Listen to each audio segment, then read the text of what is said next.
Welcome to Linda's TV show. Good morning, good afternoon, good evening, good night. Please do accept my greetings according to your location. If it is your first time of stopping by, you are highly welcome. Please, I beg you for a favor, as you are watching and listening to this program, click on that red button that says subscribe. Beside it is a notification bell. Turn the bell on so that you will be getting notified anytime I upload a new video.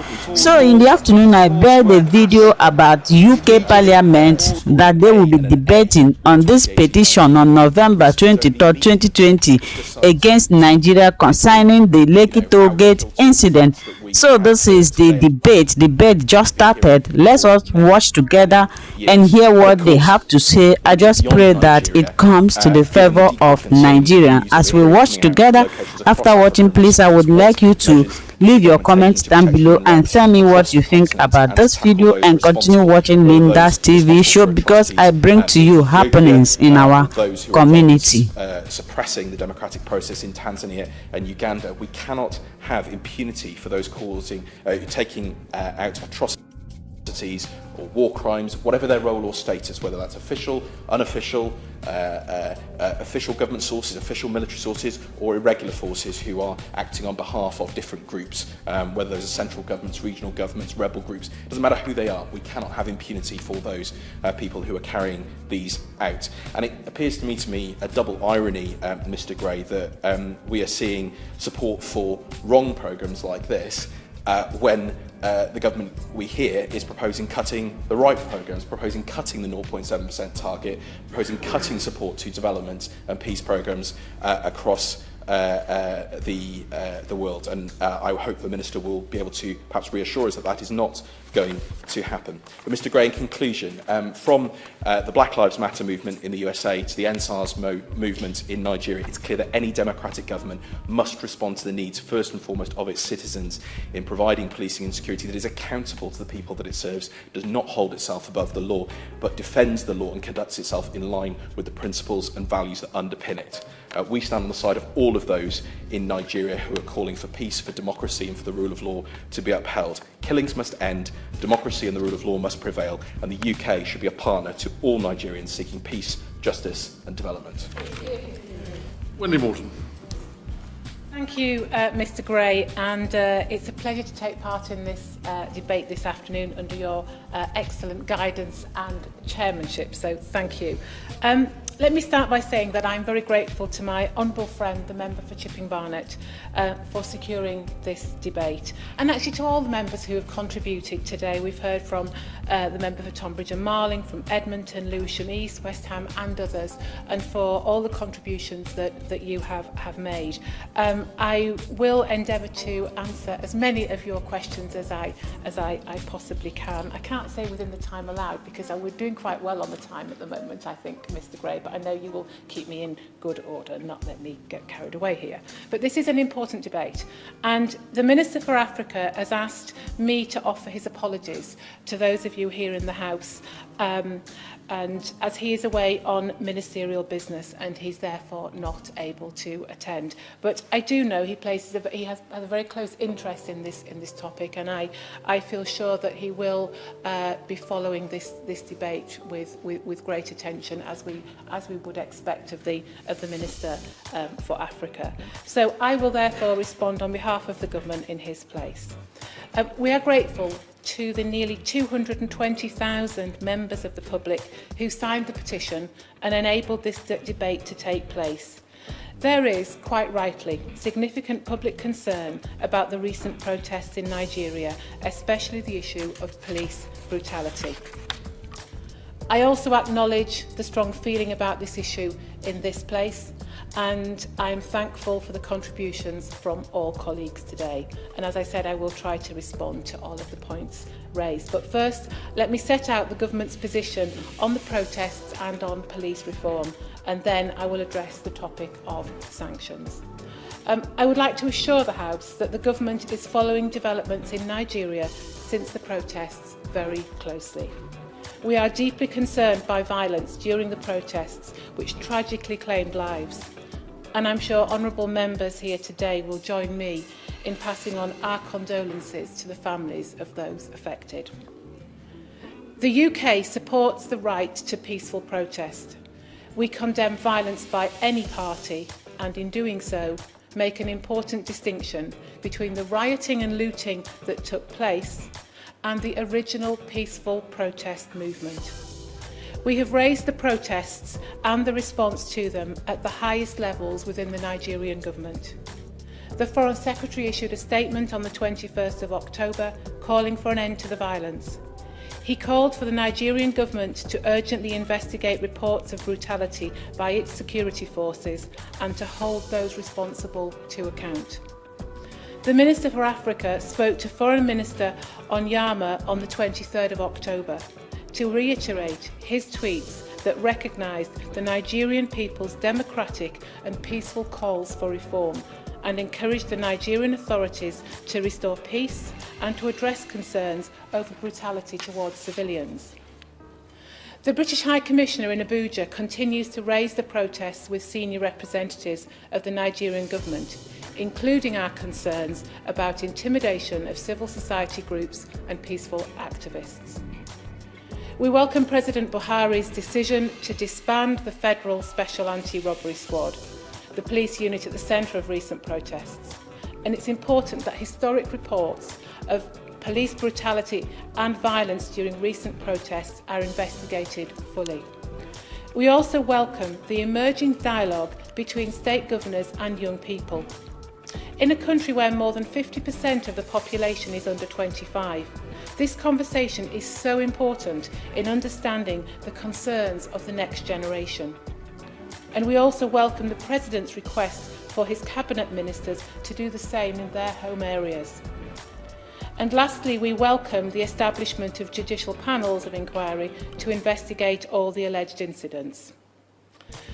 I can also update members that the Minister for Africa spoke to the Governor of Lagos on the 11th of November. And he also spoke to the President's Chief of Staff, Ibrahim Gambari, on the 21st of November.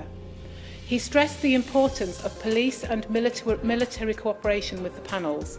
He also expressed the urgent need for panels to progress investigations, including into the incident at Lekki.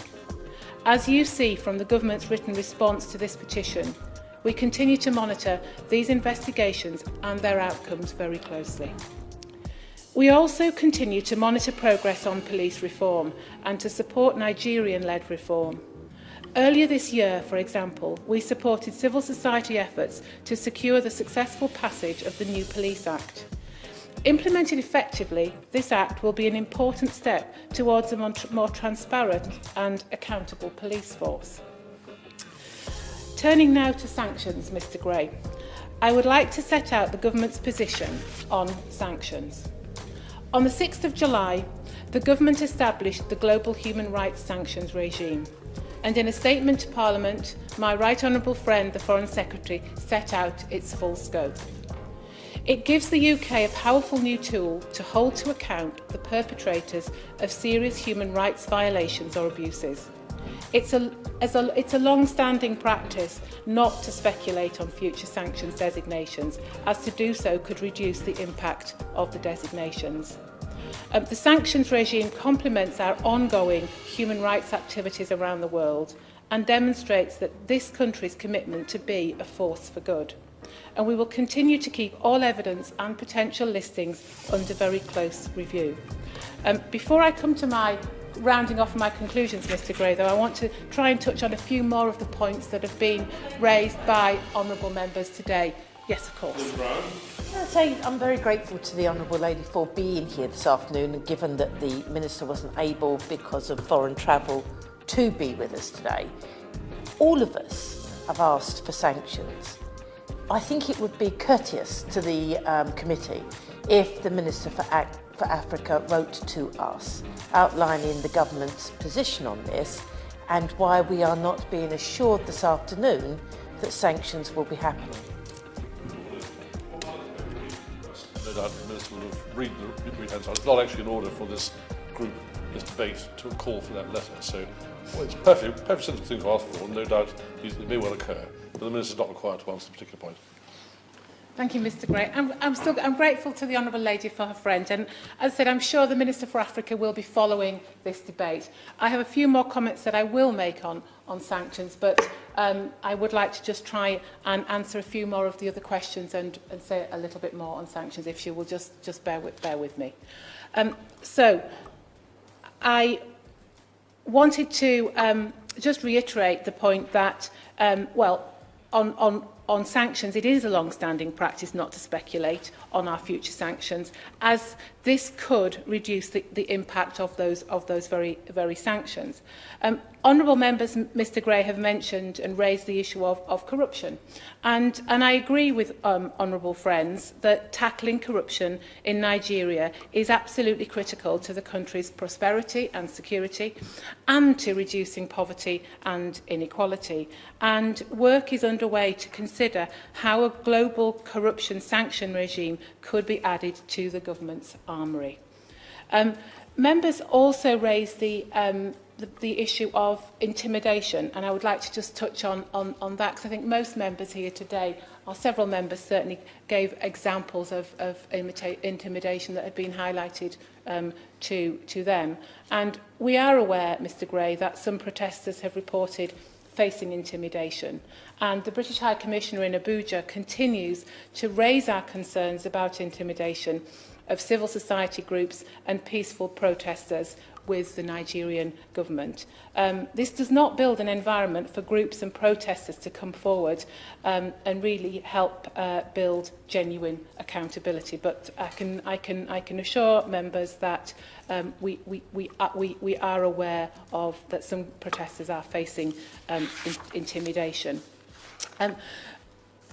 Members also raised the matter of UK aid.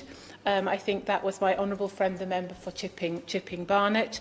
And I would like to just say that and reassure her that no UK taxpayers' money goes directly to the Nigerian government.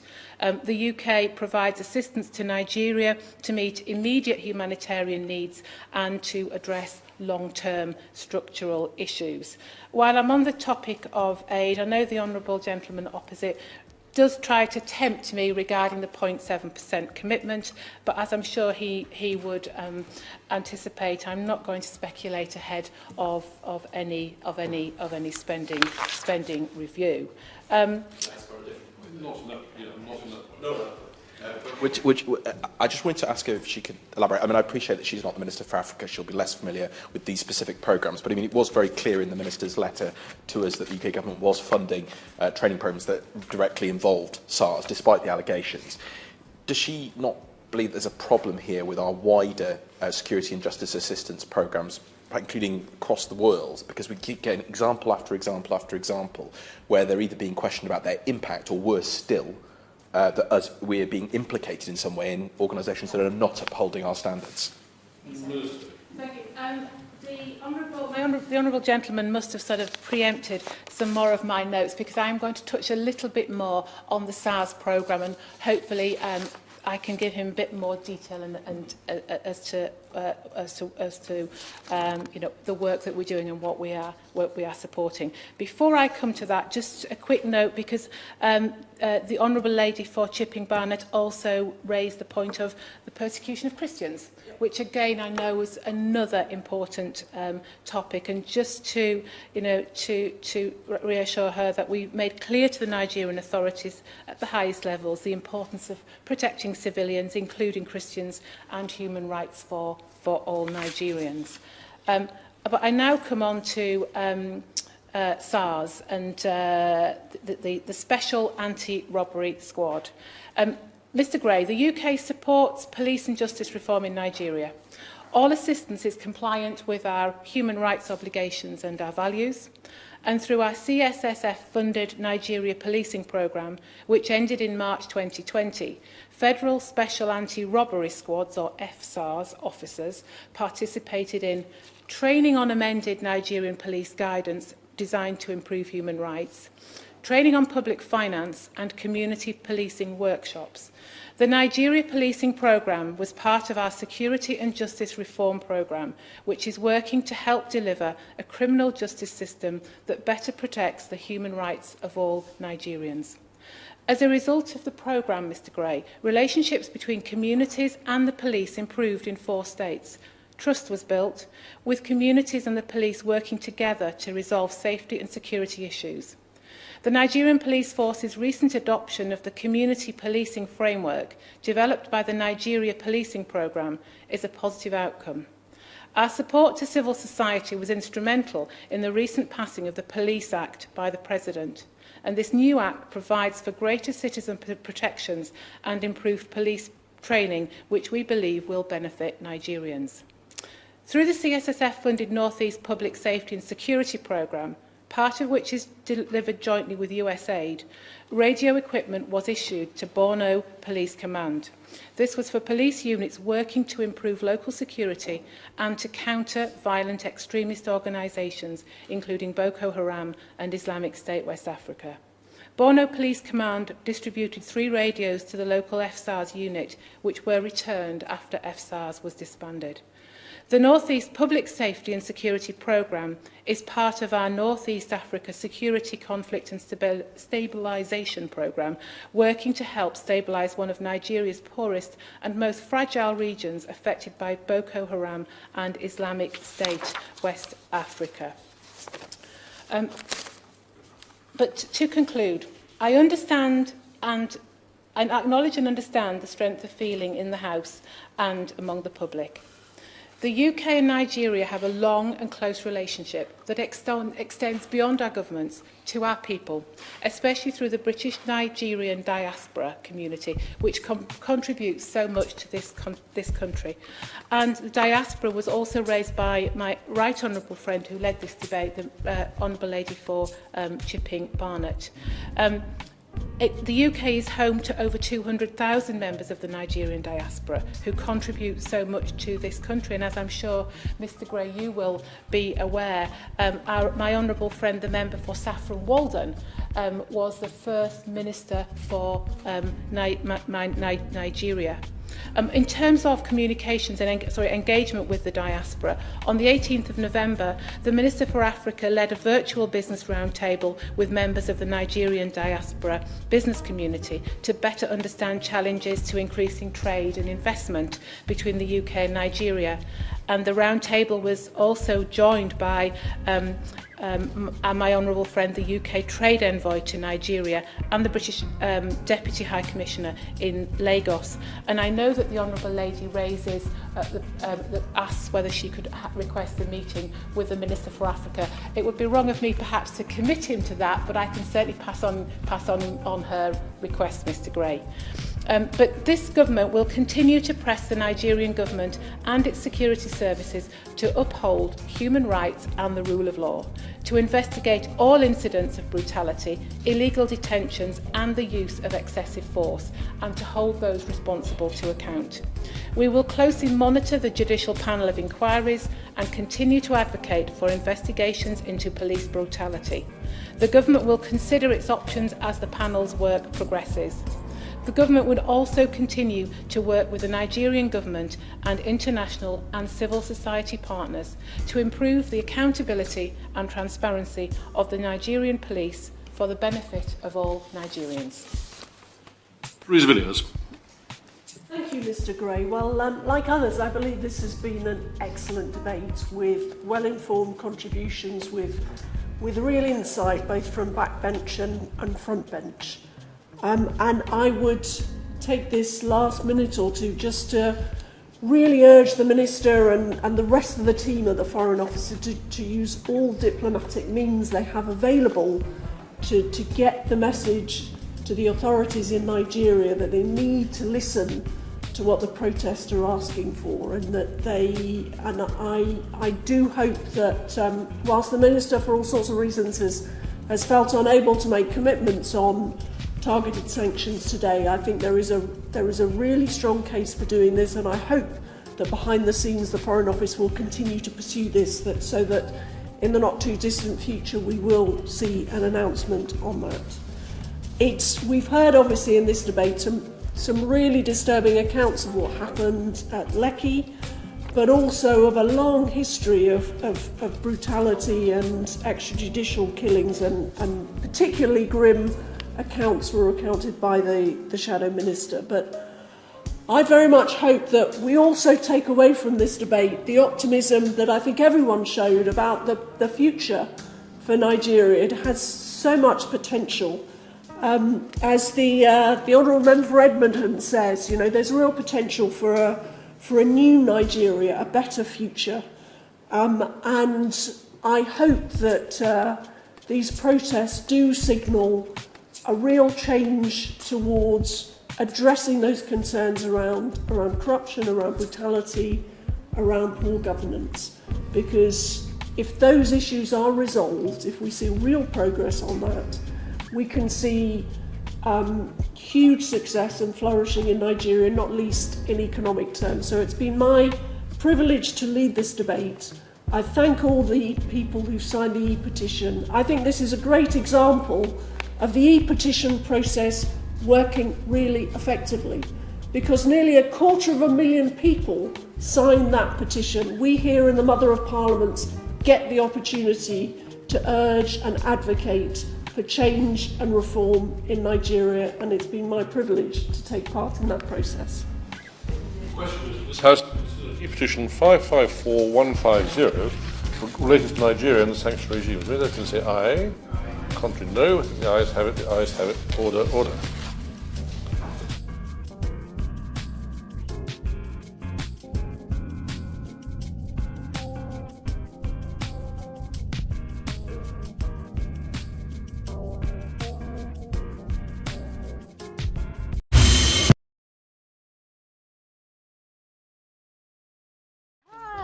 Welcome to my channel. If this is your first time or first day of coming across my YouTube channel or seeing my face, you are highly welcome. Please comments to my canal. My name is Linda Chukwuezi. It comment as Miguel. That red button that says subscribe, and you turn on the notification bell so that you'll be able to get information on the. Bis zum nächsten Video und einen schönen Tag. Tschüss. Tschüss. Bis subscribe to Linda's TV show. What are you waiting for? Click on that red button that says subscribe. You turn on the notification bell so that you'll be getting more updates from me. Leave your comment down below and share this video with your friends, families, and colleagues until we meet again in my next video. Bye bye.